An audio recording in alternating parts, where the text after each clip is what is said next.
Hey everyone, today we're going to talk about Wild Hearts, a new game that's giving Monster Hunter a run for its money in the monster hunting genre. But hold up, I'm not saying that Wild Hearts is going to beat Monster Hunter or anything like that. I'm just saying that competition is good for everyone, especially us gamers, because it means we get better games with features we want. So, let's get into what makes Wild Hearts a true contender against the well-established Monster Hunter franchise. The first thing we need to talk about is crossplay. It's something that us Monster Hunter fans have been asking for ages, and Wild Hearts delivers on that front. It's going to be available on PC, Xbox, and PlayStation, and it's fully crossplay. That means you can play with anyone, anywhere, at any point in the game, even if they're on a different platform than you. Plus, no more waiting for cutscenes and stuff like that. For those who like to chat with their teammates while playing, Wild Hearts has got you covered. You can use the traditional methods like stickers, text chat, text bubbles, and emotes, but they've also got voice chat available for those who want it. And the best part? You can talk with anyone, no matter what platform they're playing on. Now let's talk about something that can be frustrating in Monster Hunter, playing with other people on harder hunts. You know the drill. You can do the fight alone, but it takes a while, and you need to farm it. So, you decide to join others, and things go haywire.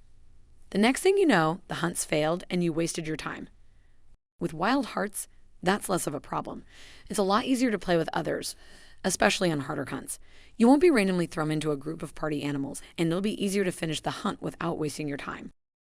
So, there's this new feature in Wild Hearts that Monster Hunter doesn't have when you're playing with a group, and it's pretty cool.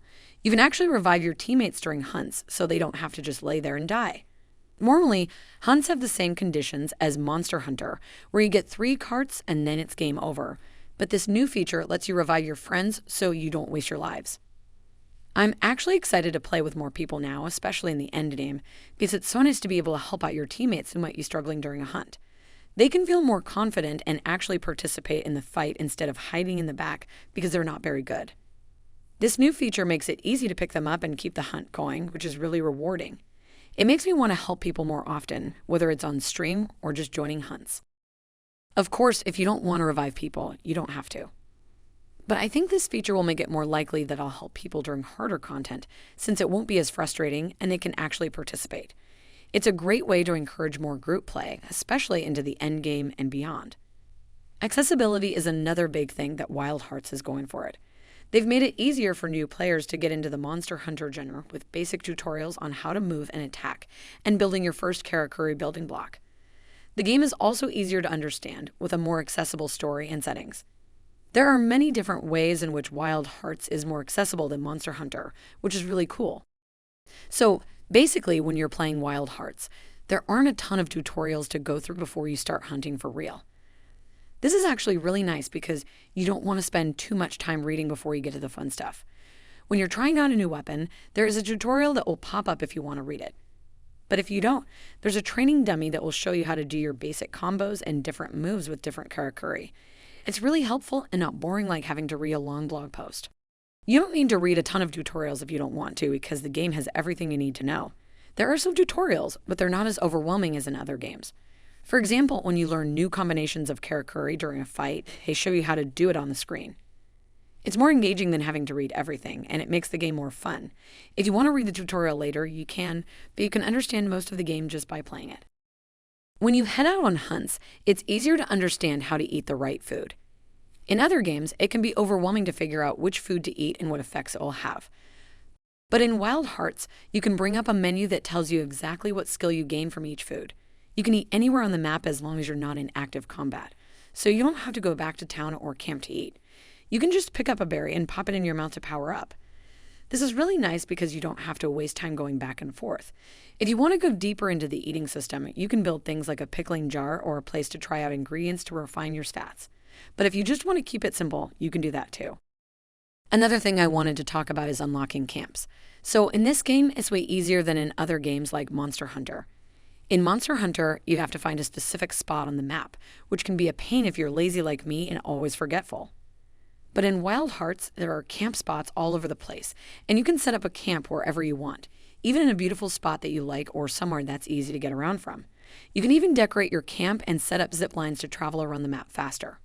I love this feature because I can just set up camps all over the place and use them to get to different areas of the map. Plus, it's really cool that you can customize your method of travel, whether it's using a little car or zip lines.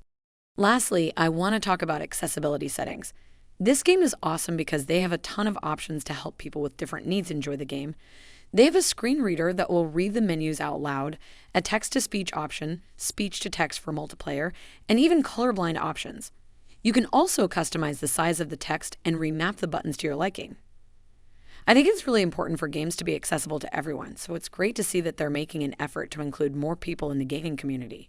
It's especially cool to see this in the monster hunting genre, where accessibility options have been pretty limited in the past. I hope that Wild Hearts can inspire other games like Monster Hunter to do better in this area and make games that everyone can enjoy. The thing that really stood out to me about Wild Hearts, and I don't know why it surprised me, is that all the characters are fully voiced. Whether it's a main character or just a random person you pass by in town, they all talk and react with their voices. I like this because it makes the characters feel more real and I can see their personality shine through. I think it's way better than just having text that you have to read. It just makes me feel more engaged with the game, you know? Another thing that's cool about Wild Hearts is the story.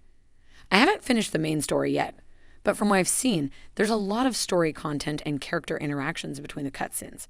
I think this is a great thing because it makes the story more understandable and engaging. It's especially helpful for new players to the genre who might not be used to games with extensive stories. Plus, the fact that all the characters are fully voiced just adds to the overall experience. I'm excited to see how the story plays out in the full game.